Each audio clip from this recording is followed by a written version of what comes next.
नमस्कार मित्रों, स्वागत है आपका मेरे चैनल पर। मेरा नाम है संगीता बरारा। आज बात होगी बुध ग्रह और गुरु ग्रह के बारे में।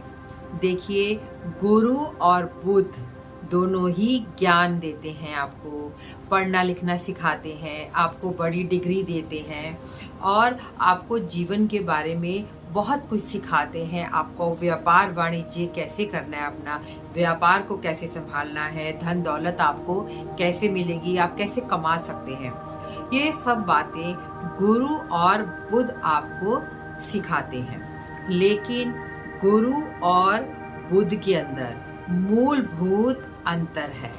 वो अंतर क्या है, उसके बारे में आज बात होगी। गुरु हमको ज्ञान देते हैं, विजडम देते हैं, नॉलेज देते हैं, अध्यात्म देते हैं, हमें धार्मिक और धर्म के बारे में बताते हैं, धार्मिक बनाते हैं हमें।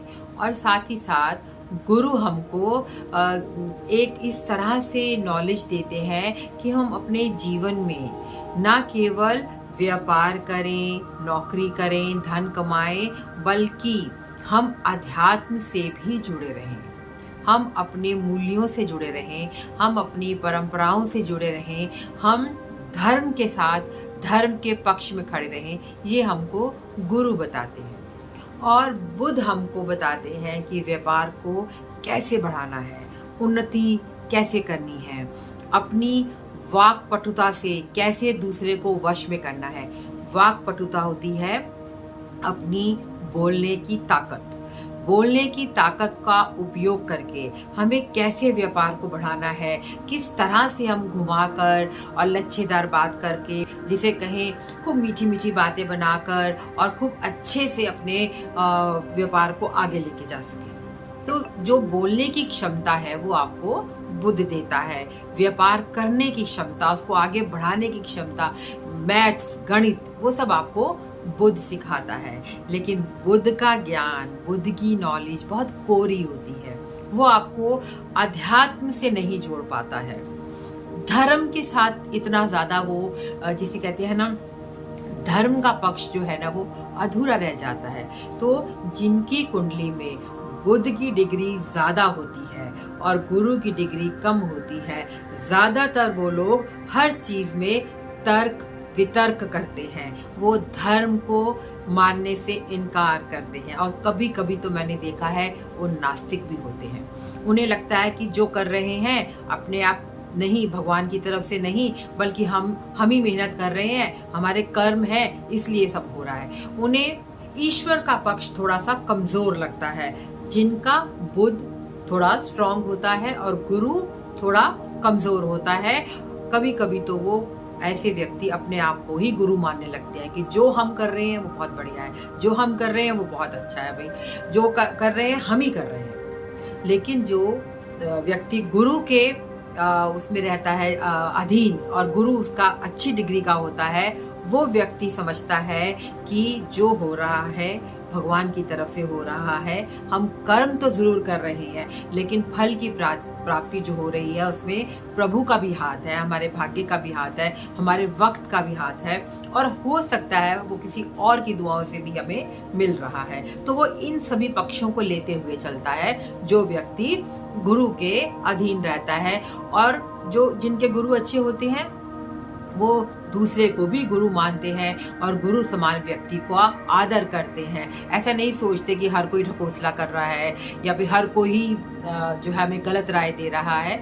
वो समझते हैं, देखते हैं और फिर अपने जिसे कहते हैं ना, अपने अध्यात्म, अपने धर्म, अपने परंपराओं, मूल्यों को लेके आगे चलते हैं। तो ये फर्क है गुरु में और बुध में। और जिनकी कुंडली में कभी कभी बुध और गुरु साथ में बैठ जाते हैं किसी भाव में, वहां तो बुध की डिग्री अगर गुरु से नीचे रहे तो बहुत अच्छा रहता है, नहीं तो व्यक्ति बहुत कोरा हो जाता है। इसके लिए मैं आपको एक कहानी भी सुनाती हूँ। एक बार एक होटल में बहुत से लोग खाना खाने आते हैं। वहाँ खाना बहुत अच्छा मिलता है, बहुत भीड़ लगी रहती है वहाँ खाने के लिए। एक व्यक्ति भीड़ में घुस जाया करता था और चुपके से खाना खाकर बिना पैसे चुकाए निकल जाया करता था। 2-3 व्यक्तियों ने ये नोट किया और उन्होंने सोचा कि हम मालिक को जरूर बताएंगे, लेकिन बता नहीं पाए। कुछ दिन ऐसे ही निकल गए और वो लगातार देखते रहे कि वो व्यक्ति चोरी से आता है, खाना खाता है चुपचाप से, और भीड़ का जिसे कहते हैं सहारा लेते हुए चुपचाप से निकल जाता है बिना मालिक का पैसा चुकाए। एक दिन उन व्यक्तियों को मौका मिल गया और मालिक के पास जा पहुंचे वो और कहने लगे कि भाई थोड़ा ध्यान रखो, अपने वेटर्स को बोलो, अपने आदमियों को बोलो कि ये व्यक्ति रोज आता है बिना पैसे चुकाए, आपके यहाँ से खाना खाता है और निकल जाता है। हो सकता है कुछ और व्यक्ति भी ऐसे ही करते हो, हमने तो इसको ही देखा है। ये बात सुनने के बाद मालिक ने बोला, इस बात का मुझे पता है और इस बारे में मुझे और लोग भी बता चुके हैं, परंतु मैंने इस व्यक्ति को कभी कुछ नहीं कहा।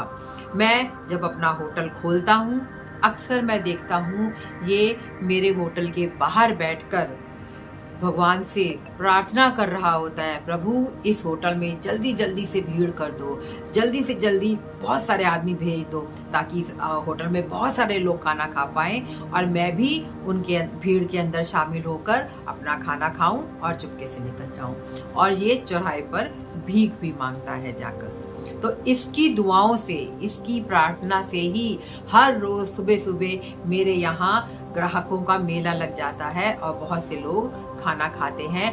मुझे ऐसा लगता है कि जिस दिन मैंने इसको यहाँ से हटा दिया उस दिन मेरे होटल में भी इतना रश नहीं होगा, इतनी भीड़ नहीं होगी। तो ये ज्ञान देता है आपको गुरु, अध्यात्म, धर्म, कि हम हो सकता है किसी और की दुआओं से खा रहे हों, लेकिन अगर उस व्यक्ति का बुद्ध ज्यादा स्ट्रांग होता तो वो जरूर ये सोचता कि मेरे व्यापार में ये आदमी जो है वो बाधा बन रहा है, मुझे नुकसान कर रहा है और मैं क्यों इसको इतना खाना खिलाऊं रोज रोज। अगर मेरे को देना भी है तो मैं कभी कभी अपने हाथ से दूंगा, मैं इस व्यक्ति को भगाऊंगा यहाँ से। तो अगर बुद्ध के अधीन आप हैं तो जरूर ऐसा ही सोचेंगे कि हमारे व्यापार में घाटा हो रहा है इसकी वजह से। लेकिन जो व्यक्ति गुरु के अधीन है, जिसकी कुंडली में गुरु सशक्त है, वो ये सोचता है कि हो सकता है मेरा भाग्य किसी और की दुआओं से अच्छा हो रहा है और मेरा व्यापार किसी और की दुआओं से ही चल रहा है। तो अपने ऊपर वो अपने को ज्यादा बड़ा ना मानते हुए दूसरे को भी मान सम्मान देते हैं। ये होता है गुरु की शिक्षा का प्रभाव। तो मुझे लगता है अब आपने समझ लिया है कि बुद्ध और गुरु में क्या अंतर है। तो आज के लिए बस इतना ही। अगले वीडियो में फिर किसी नए विषय पे बात करेंगे। अगर आपको मेरे वीडियोस अच्छे लगते हैं तो मेरे वीडियोस लाइक कीजिए, उनको शेयर कीजिए और मेरे चैनल को सब्सक्राइब कीजिए। धन्यवाद।